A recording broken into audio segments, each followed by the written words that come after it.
Hi guys, and welcome to another episode on my channel. And in today's episode, I'm going to be talking about my monthly living expenses in Atlanta, Georgia. This video is going to be very useful for you if you're an international student and you need a rough estimate of how much it's going to cost you to survive in Atlanta as a student. And it's also going to be helpful if you're a single person and you're just moving down to Atlanta, because a lot of people are moving down to this part of the country lately. So I'm just going to highlight some of the things that I spend money on every week, and hopefully that's going to be a pointer as to how much you can anticipate as far as living expenses is concerned. If you've not subscribed yet, do not forget to hit the subscribe button, and do not forget to give the video a thumbs up if you like it. And also, if you have any question, do not forget to drop a comment. I'm just gonna go from one item to the other based on my monthly living expenses, and from there we can work our way through like how much I spend on each item that's gonna be on the list. If I have my rent, I'm rest assured that I have a roof over my head. Okay, so I live very close to my school. I go to Georgia State University, and I live very close to the school. From my house to my school, it's just about 8 or 9 minutes drive. Okay, so that's really close as far as downtown is concerned. Right now, I pay $400 per month, and I have two other roommates. In my apartment, a three-bedroom apartment, we pay 1,300, which is $1,300. If you're not from here, we pay 1,300 for rent, and then we share that in like into three parts. Now, the amount you pay for that depends. The amount you're gonna pay depends on how large your room is. I have the smallest room, so I pay $400 as far as rent is concerned. That's to tell you that I live in the not so nice part of town. Okay, since I've been living here, I've never had any issue, but it's not like a posh area where people like, oh, I want to live there. Okay, but I don't mind. I'm a student. The next item on the list is paying for my utilities. Okay, so the utility that I have to pay for every month is the internet, the electricity, gas, and water. So apparently that is something important too, because you don't want like your roommate to be covering all the expenses while you pay just for rent, right? So um, that comes in both the internet and the gas and power. Everything comes in about, let's say, $100, 120 $120 every month, right? But that really depends on the season that we are in. If it's in the cold period of the year, like right now, the cost of our electricity bill is not that high, right? But during summer, it goes up because the assumption is that you have your AC on and then you're using a lot more power as compared to the winter time. Okay, so 120 or $150 for other bills that includes for utility bills basically, which includes my internet, my gas, and the other thing that I spend money on is insurance. Okay, so two things are very important as far as insurance is concerned. The first is your health insurance, the second is your auto insurance. Okay, if you have a car. So I have a car, I pay health insurance every month, and I pay auto insurance every month as well.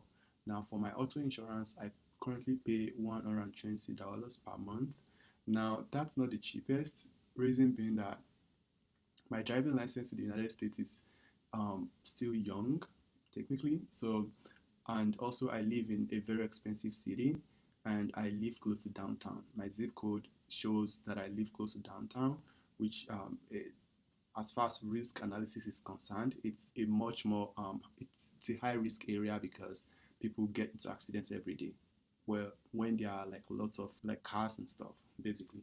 So I pay $120 for my car insurance every month, and for health insurance I pay $25. Now that's it used to be much cheaper, but my school recently implemented, well, my school recently disqualified the company that I used to have my health insurance with. So now I have to buy the insurance with a company that would qualify for my school waiver.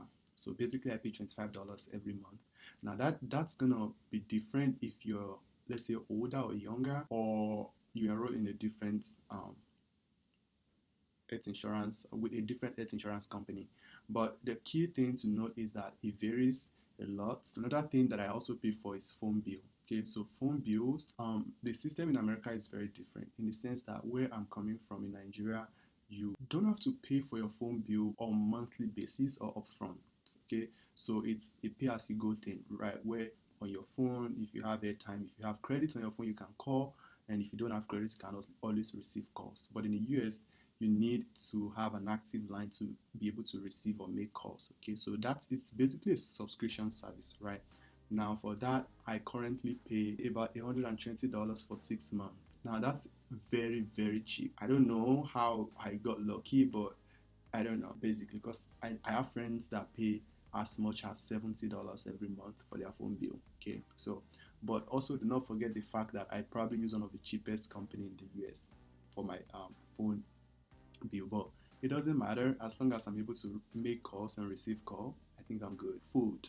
Now, food is not on top of my list because I rarely cook. Okay, and that does not mean I eat outside. I don't. Well, every now and then I do go out to eat, but I'm still gonna talk a little bit about that. That's because, well, sometimes I go out. I'm gonna talk a little bit about that very soon. But every month, I'd say I spend about $100 or $150 on grocery. That's probably like $50 per week or something around that amount. Okay, it's not a lot because, well, I don't eat that often, and basically if my breakfast is covered, that's as far as food is concerned. And then for the two other expenses that I'm going to mention, I buy gas for my car, obviously. So because I drive around a lot, right, I spend close to like $20 on filling my tank every week.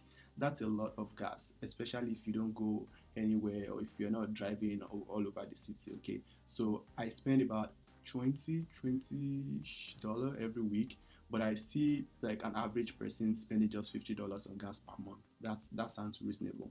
And for miscellaneous, let's say I spend close to like $200 every month. I'm in a relationship, and you cannot just be Netflix and chilling all the time. Okay, you need to go out sometimes and just buy things and stuff like that. So I do incur some expenses in that regard. That's pretty much everything that I spend money on a regular basis every month. If you can pay some of these bills upfront, like your phone bill, like your health insurance, you should do that upfront. Okay, health insurance, car insurance, phone bills, those are the ones that you should try and pay upfront. Okay, so if you can do that upfront, that's good. This budget should work for you if you're a single person. As a single person, that's how much I spend. Obviously, if you're moving far away from the city, you're gonna get a better place even for the exact amount that I'm paying right now. So you also want to think about how you're gonna get to school if you're living like far away from downtown. How do you intend to get to school? Okay. Now that's all I have for you in this video. If you've not subscribed to my channel, do not forget to do so by clicking on the subscribe button below. Do not forget to share this video with your friends, and you can also drop your comment, and I'll be more than happy to respond to them.